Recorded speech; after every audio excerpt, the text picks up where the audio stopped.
नमस्कार, मैं हूं सच्चिदानंद वशिष्ठ। सज्जनों, दिसंबर मास की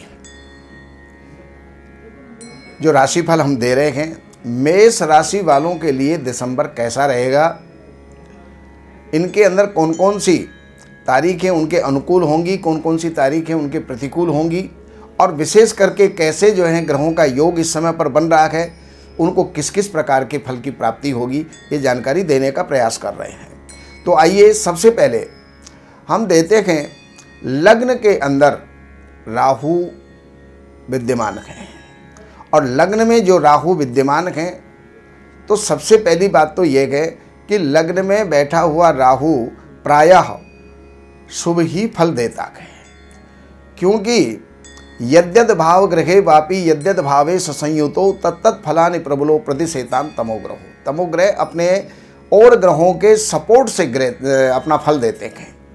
तो यहाँ पर लग्न के अंदर बैठा हुआ शुभ फल ही देंगे, लेकिन किसी भी निर्णय को लेने के अंदर आप असमंजस में रहेंगे। कोई भी निर्णायक स्थिति पर आप नहीं पहुँच पाएंगे, और इस महीने के अंदर जो पढ़ने वाले हैं उनको पढ़ाई में विक्षेप होगा, और गृहस्थी है, पति पत्नी के बीच में कुछ क्लेश हो सकता है, पत्नी का स्वास्थ्य प्रभावित हो सकता है, और इस महीने भाग्य जो है उसमें दौड़ धूप ज़्यादा रहेंगी। कर्म जो भी करेंगे उसका फल प्राप्ति के लिए दौड़ धूप आपको ज़्यादा करनी पड़ेगी। शनि आपके दशम स्थान के अंदर स्थित हैं, तो विशेष करके जिनका प्रमोशन नहीं हुआ है उनका प्रमोशन होने के चांस बनेंगे, जिनकी नौकरियां नहीं लगी हैं उनकी नौकरी लगने के चांस बनेंगे। इसके साथ साथ शनि की कृपा से आपको राजनीतिक लाभ भी मिल सकता है।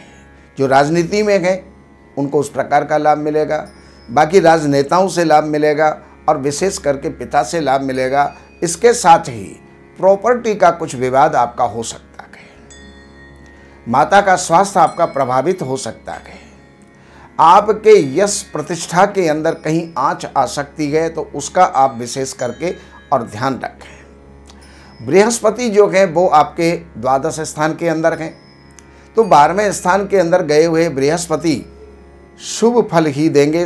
खर्चा करवाएंगे, लेकिन शुभ कार्यों के अंदर खर्च करवाएंगे। किसी भी बेटी का विवाह, बेटे का विवाह, या किसी जमीन जायदाद की आप उसको क्रय कर सकते हैं, खरीद फरोख्त जो है उस समय पर हो सकती है। तो उन कामों के अंदर बृहस्पति आपका पैसा खर्च करवाएंगे, यश प्रतिष्ठा बृहस्पति आपकी बढ़ाएंगे। इसके साथ ही साथ स्वास्थ्य और आयु के अंदर ये वृद्धि प्रदान करेंगे।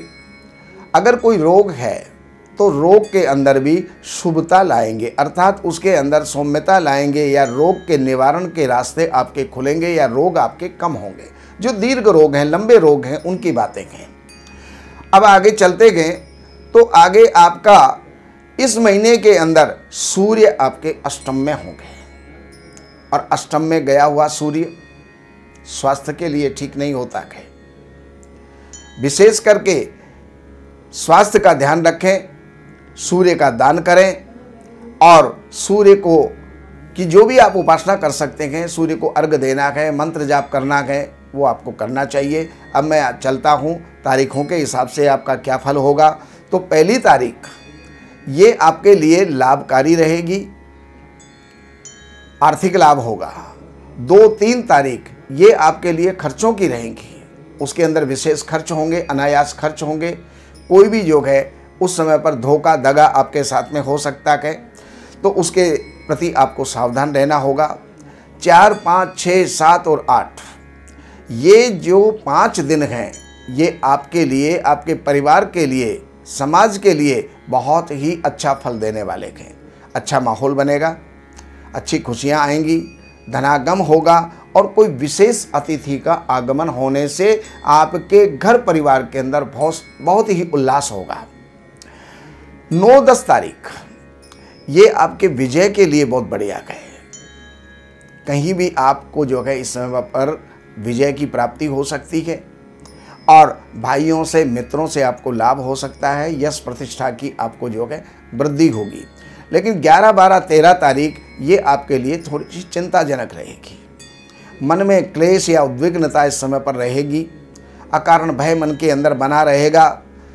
14, 15, 16 तारीख ये पढ़ने वालों के लिए बहुत बढ़िया है, विद्यार्थियों के लिए बहुत बढ़िया है, और इसके साथ साथ कहीं कोई इंटरव्यू देना है तो उसके अंदर सफलताओं के लिए ये बहुत बढ़िया समय आपके लिए है। 17, 18 तारीख इसके लिए आपको थोड़ा सा सावधान रहना होगा। इसमें किसी प्रकार का कोई विवाद हो सकता है, कहीं कोई झगड़ा हो सकता है, फसाद हो सकता है। तो अपने आप को संतुलित रखें, वाणी को संतुलित रखें, जिससे कि वाणी के कारण से अकारण कोई फसाद पैदा ना हो जाए। 19, 20 तारीख दैनिक व्यापार वालों के लिए, गृहस्थियों के लिए, पति पत्नी के लिए, प्रेमी प्रेयसी के लिए ये बहुत ही अच्छा फल देने वाले रहेंगे। 21, 22 तारीख आपके स्वास्थ्य के लिए अनुकूल नहीं रहेगी। अगर उस समय पर किसी भी प्रकार की कोई यात्रा आपकी है तो उसको स्थगित कर देना चाहिए, और उस समय पर स्वास्थ्य भी ठीक नहीं रहेगा और नुकसानदायी भी रहेगी। 23, 24 तारीख ये आपके लिए बहुत सुंदर रहेंगी, सुखद रहेंगी। भाग्य की वृद्धि जो है ये करने वाली है, और इस समय पर किया गया कार्य आपके भावी जीवन के लिए चार चांद लगाने वाला होगा। 25, 26 तारीख इसके अंदर आपको कोई राज्य से लाभ हो सकता है, राजनेताओं से लाभ हो सकता है, राज्याधिकारियों से आपको जो है लाभ हो सकता है, आपकी पदोन्नति हो सकती है, या आपको विशेष कोई इनाम इस समय पर प्राप्त हो सकता है। और 27, 28 तारीख ये आपके लिए प्रचुर लाभ की है, अनायास लाभ के लिए और अपार लाभ के लिए है। लेकिन 29, 30 तारीख वो जो है आपको बहुत संभल करके चलना होगा। इस समय पर आपके ये खर्चों की रहेंगी और कोई विशेष नुकसान की रहेंगी। इस समय पर कहीं पर भी कोई पैसा ना लगाएं और किसी को जो है उधार भी इस समय पर ना दें। 31 तारीख आपकी बहुत ही सुंदर और सुखद है। तो ये सब जानकारियां आपको देने का प्रयास हमने किया है। ईश्वर करे इसके अंदर जो दिन हमने अच्छे नहीं बताए वो भी ईश्वर आपके लिए अच्छी जो है अच्छे फल देने वाले बने, और आप उसके अंदर खुशियां प्राप्त करें। बाकी विशेष जानकारियों के लिए इन नंबरों के ऊपर संपर्क करके और हमारे कार्यालय से आप अपॉइंटमेंट लेकर के और कुछ कार्यालय की सेवाएं हैं वो अर्पण करके और हमारी सेवाओं को प्राप्त करें। नमस्कार। हमारे यहाँ वैदिक ब्राह्मणों के द्वारा सभी प्रकार के पूजा पाठ, कर्मकांड, संगीत में विवाह, गृह क्लेश, काल सर्प दोष, व्यापार में रुकावट व नवग्रहों की पूजा आदि कराई जाती है। हमारे संपर्क सूत्र हैं 7838 98421। देवज्ञ सच्चिदानंद वशिष्ठ जी से वास्तु, ज्योतिष, वैदिक अनुष्ठान, पूजा पाठ, महामृत्युंजय पाठ, शतचंडी पाठ, बगुलामुखी पाठ, भैरव अनुष्ठान आदि, राशि रत्न, रुद्राक्ष, कवच आदि हेतु संपर्क करें। हमारे संपर्क सूत्र हैं 7838 98421। हमारी वेबसाइट है www.shrivashishth.com।